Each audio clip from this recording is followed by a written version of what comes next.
sa ating sharing for bread of God. In the name of the Father, and to the Son, and to the Holy Spirit. Amen. Lord, maraming salamat sa pagkakataon na ito na ibinigay mo sa akin upang magkaroon ako ng panahon sa pagbasa sa Biblia at aking maibahagi sa aking mga kapatid ang aking naunawaan. At maraming salamat sa pagbigay mo ng biyaya ng pag-uunawa at lakas upang ipagpatuloy ko ang aking pananaliksik sa Biblia. Amen. So brothers and sisters, today ibabahagi ko sa inyo, i-share ko sa inyo ang nakasulat sa pahayag verse 1 sa chapter 20. Napakagandang mga balasahin ito nga dapat natin bigyan ng pag-uunawa at atensyon dahil na napakaganda ang mga alituntunin na nakapahayag dito. Bago ang lahat, atin basahin ang nakasulat sa pahayag 18 verse 11, ang nakasakay sa kabayong puti. Pagkaraan nito'y nabuksan ang langit at nakita ko ang isang kabayong puti. Ang sakay nito'y tinatawag na tapat at totoo sapagkat matuwid siyang humatol at makidigma. Parang nagninigas na apoy ang kanyang mga mata at napuputungan siya ng maraming korona. Nakasulat sa kanyang katawan ang pangalan niya, ngunit siya ang tanging nakababatid ng kahulugan niyon. Tigmak ng dugo ang kanyang kasuutan, salita ng Diyos, ang tawag sa kanya, sumusunod sa kanya ang mga hukbong langit na nakadamit na malinis at puting lino at nakasakay rin sa mga kabayong puti. May lumulabas na tabak sa kanyang bibig. Gagamitin niya itong panlupig sa mga bansa at pamamahalaan niya sila sa pamagitan ng kamay na bakal at aagusin mula sa pisaan ng ubas ang alak ng puot ng Diyos na nakapangyarihan sa lahat sa kanyang kasuutan at sa kanyang kita at nakasulat ang pangalang Hari ng mga hari at Panginoon ng mga Panginoon. Nakita ko naman ang isang anghel na nakatayo sa araw. Hinihiyawan niya ang mga ibon at sa himpapawid, halikayo at pagkatipon para sa malaking piging ng Diyos. Halikayo, kanin ninyo ang laman ng mga hari, ng mga hiniral, ng mga kawal, ng mga kabayo at ng kanilang mga sakay. Kanin ninyo ang laman ng lahat ng tao, alipin at malaya, hamak at dakila. At nakita kong nagkatipon ang halimaw, ang mga hari sa lupa at ang mga kanilang hukbo upang digmain ang nakasakay sa kabayo at ang hukbo niya. Nabihag ang halimaw, nabihag din ang bulaang propeta na gumagawa ng mga himala sa harapan ng halimaw. Ang mga ito ay ginamit niyang pandaya sa mga taong may tanda ng halimaw at sumamba sa larawan nito. Ang dalawang ito'y inihagis ng buhay sa lawa na nagliliyab na asopre. Ang kanilang mga hukbo ay pinatay ng tabak na lumalabas sa bibig ng nakasakay sa kabayo at nagsawa ang mga ibon sa kakakain ng kanilang mga bangkay. Ito ho yun yung mga huling araw ng paghukom, ganun ho ang mangyayari. Ito na ho yung mga huling araw ng paghukom. So, nakasaad dito sa pahayag chapter 20 verse 1 ang 1,000 taon. Pagkaraan ay nakita ko ang isang anghel na bumababa mula sa langit, hawak ang isang malaking kadena at ang susi ng banging walang hangganan ang lalim. Sinunggaban niya ang dragon, ang ahas noong unang panahon na siya ring Diablo at Devil, at ginapos ito sa loob ng 1,000 taon at inihagis ito ng anghel sa banging walang hangganan. Ang lihim, saka sinarahan at tinatakan ang pinto nito upang hindi siya makalabas at makapandaya pa sa mga bansa hanggang di matapos ang 1,000 taon. At inihagis ito ng anghel sa banging walang hangganan ang lalim.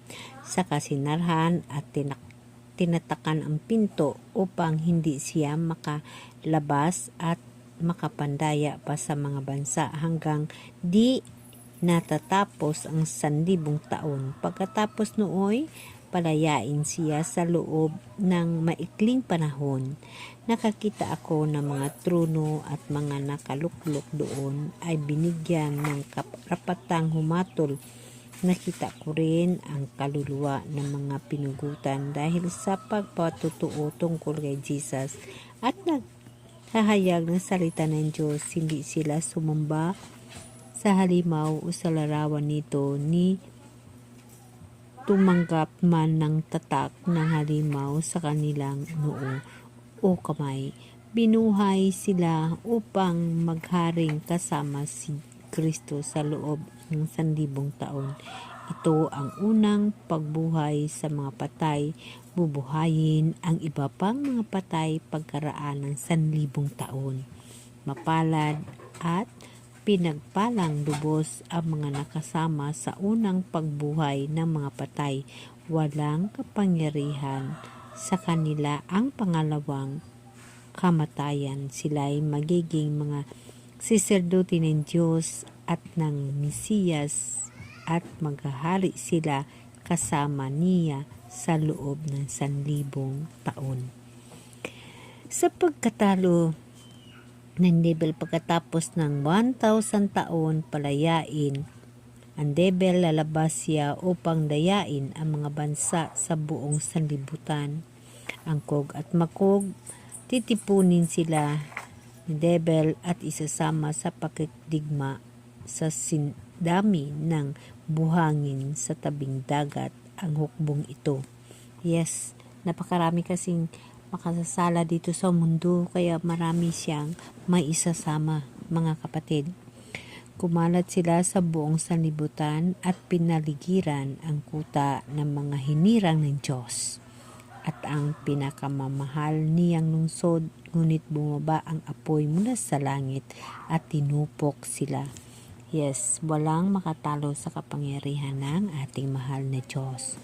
At ang diablong nandaya sa kanila ay itatapon sa lawang apoy at asopre na pinagtapunan din sa halimaw at sa mga bulaang propeta.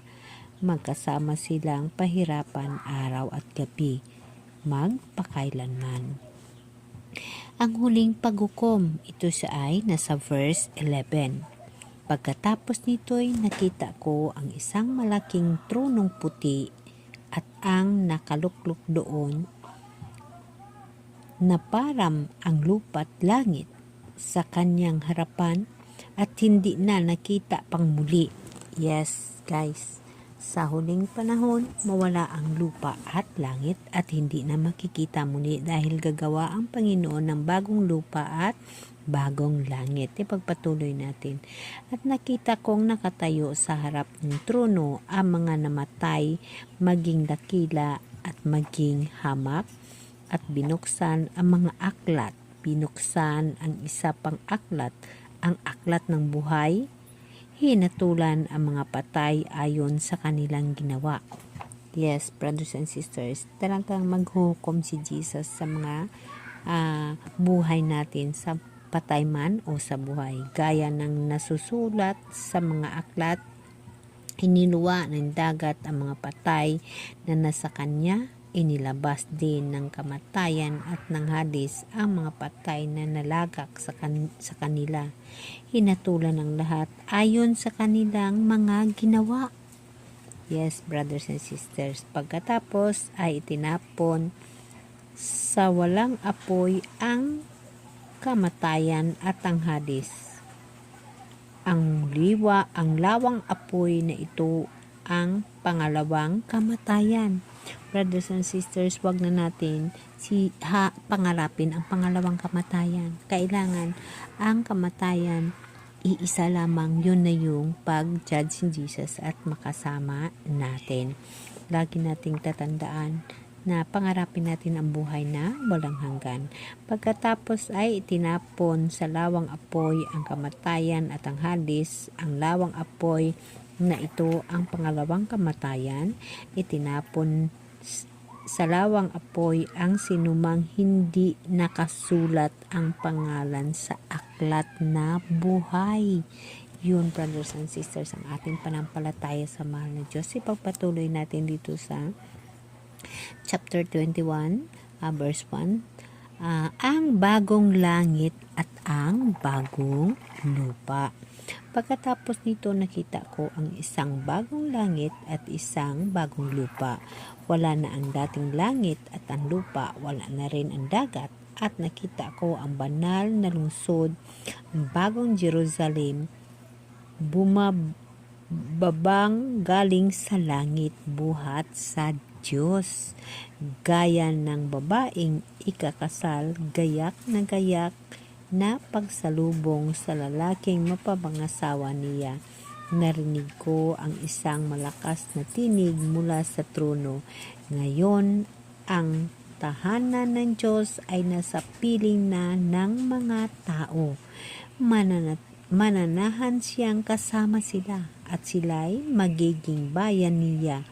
Makakapiling nila ng palagian ng Diyos at siya ang magiging Diyos nila at paparihin niya ang kanilang mga luha. Wala ng kamatayan, dalamhati, pag-iyak at sakit sapagkat lumipas na ang dating mga bagay.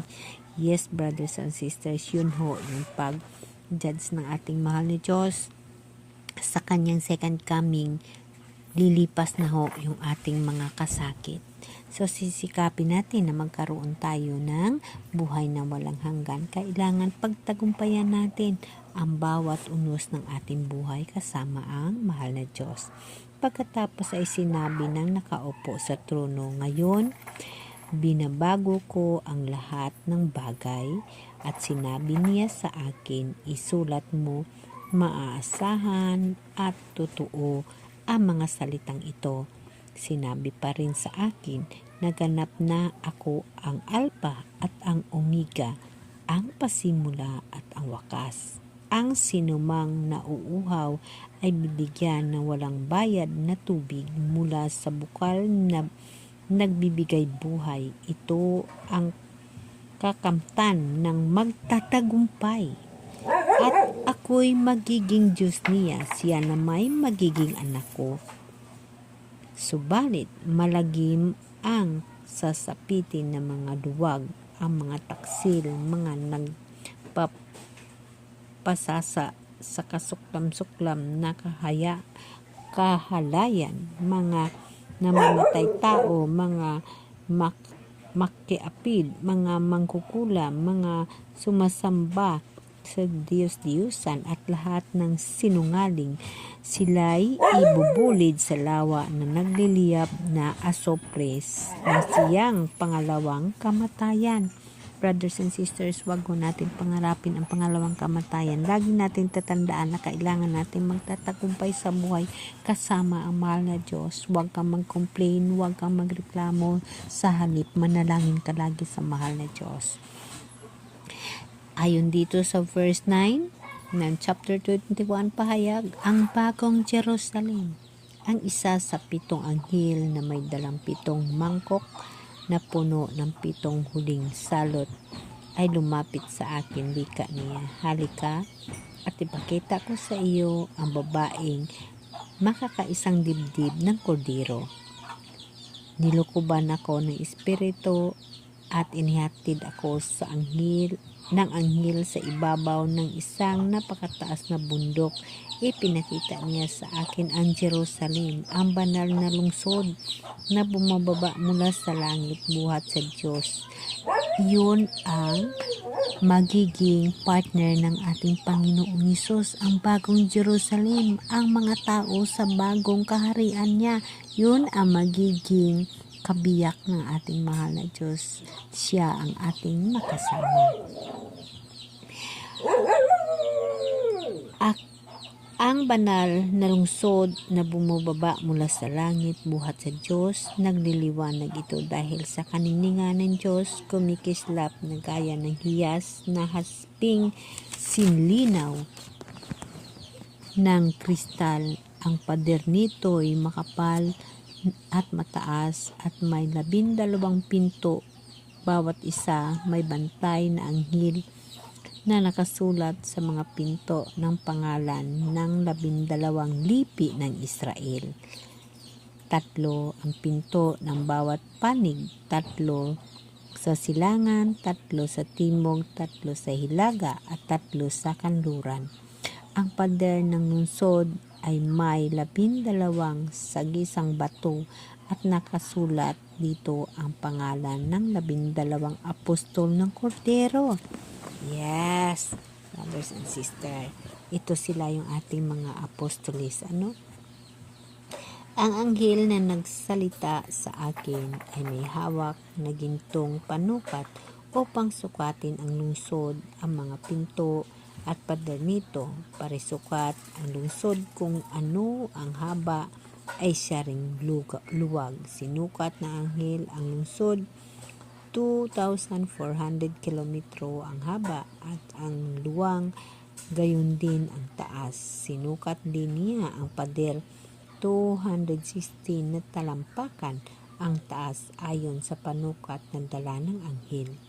Batong hasper ang pader at ang lungsod ay lantay ng ginto, makinang na parang kristal, nahihiyasan ng lahat ng uri ng mamahalagang bato ang saligan ng pader. Haspi ang una, aspero ang ikalawa, kalsidonia ang ikatlo, esmeralda ang ikaapat, unais ang ikalima, corlina ang ikaanim, krisolito ang ikapito. So, brothers and sisters, lahat na mamahaling bato ang isinulat dito. Perlas ang 12 pinto, bawat isa yari sa isang perlas. Lantay na ginto ang lansangan ng lungsod at kumikinang na parang kristal. Napansin ko na walang templo sa lungsod. Yes, sapagkat ang Panginoon Diyos na makapangyarihan sa lahat, ang Kordero ang pinakatemplo roon. Hindi na kailangan ng araw o ang buwan upang liwanagan ang lungsod, pagkat ang kaninningan ng Diyos ang nagbibigay liwanag doon, at ang Kordero ang siyang ilawan. Sa liwanag nito'y lalakad ang lahat ng tao at dadalhin doon ng mga hari sa lupa ang kanilang kayamanan. Pananatilihing bukas sa buong maghapon ang mga pinto ng lungsod, sapagkat hindi na sasapit doon ang gabi. Dadalhin sa lungsod ang yaman, dingal ng mga bansa, ngunit hindi makakapasok doon ang anumang bagay na marumi sa paningin ng Diyos. Ang sinumang gumagawa ng kahiyaan at ang mga sinungaling yaon lamang may mga pangalang nakasulat sa aklat ng buhay na iingatan ng Kordero ang makapasok sa lungsod. So guys, pangarapin natin makapasok tayo sa lungsod. Kailangan natin magbalik loob sa mahal na Diyos at magkaroon tayo ng buhay na walang hanggan at makasama natin ang mahal na Diyos upang makapasok tayo sa bagong Jerusalem. No? Ipinakita rin sa akin ng mga anghel ang ilog na nagbibigay buhay. Ang tubig nitong sinlinaw ng kristal ay bumubukal sa trono ng Diyos at ng Kordero at umagos sa gitna ng lansangan ng lungsod. Sa magkabilang panig ng ilog ay may punong kahoy na nagbibigay buhay. Ang bunga nito'y iba-iba bawat buwan at nalulunas sa sakit ng mga bansa. Ang mga dahon nito'y walang susumpungan doon na anumang sinumpa ng Diyos. So, walang masusumpungan doon na anumang sinumpa ng Diyos. Nakalulunas ng sakit. No? So, matatagpuan sa lungsod ang trono ng Diyos at ng Kordero at sasambahin siya ng kanyang mga lingkod. Makikita nila ang kanyang mukha at masusulat sa kanilang noo ang kanyang pangalan. Dooy walang gabi at hindi na sila mangangailangan ng mga ilawan o ng liwanag ng araw, pagkat ang Panginoon Diyos ang magiging ilaw nila at maghahari sila magpakailanman. So guys, pangarapin lang natin ang buhay na walang hanggan kasama ang mahal na Diyos dahil napakakandaho ang buhay kasama siya. So, dito sa chapter 22 verse 6, ang pagdating ni Jesus. At sinabi sa akin ng anghel, ito guys ay isang vision ng propeta. Isang propeta ang nag-vision nito na lahat ito ay sinasabi niya ang ukol sa kanyang nakikita. Ito siya ay isang vision ni Juan, ni propeta Juan. So, dito sa verse 6, at sinabi sa akin na anghel, maaasahan at totoo ang mga salitang ito. Ang Panginoong Diyos na nagkaloob ng kanyang espiritu sa mga propeta ang siyang nagsugo sa kanyang anghel upang ihayag sa mga lingkod niya ang mga bagay na magaganap sa lalong madaling panahon. Makinig kayo, wika ni Jesus. Darating na ako, mapapalad ang matutuwid sa mga hulang ilalaan ng aklat na ito. Akong si Juan ang nakarinig at nakikita sa lahat ng ito.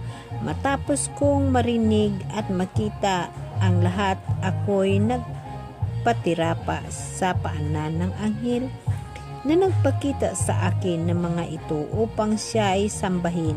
Ngunit sinabi niya, huwag ako may alipin tulad mo, tulad ng iyong mga kapatid na propeta. Ng lahat ng sumusunod sa mga salita sa aklat na ito, ang Diyos ang sambahin mo. At sinabi rin niya sa akin, huwag mong ililihim ang mga hulang na sa aklat na ito, pagkat malapit nang magaganap ang mga ito. Ang masama ay magpatuloy sa pagpapakasama, ang marumi sa kanyang pagpapakarumi, ngunit ang mabuti ay magpatuloy sa pagpakabuti, at ang banal sa pagpakabanal.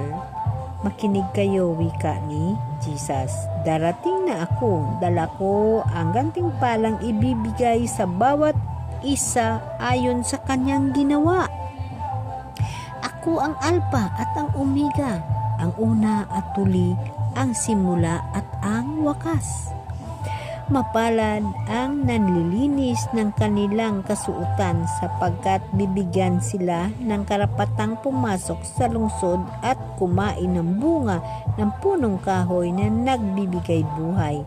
Subalit maiwan sa labas ng lungsod ang mga buhong, mga mangkukulam, mga nakiapid, mga mamatay tao, mga sumasamba sa Diyos-Diyusan, at mga sinungaling sa salita at sa gawa.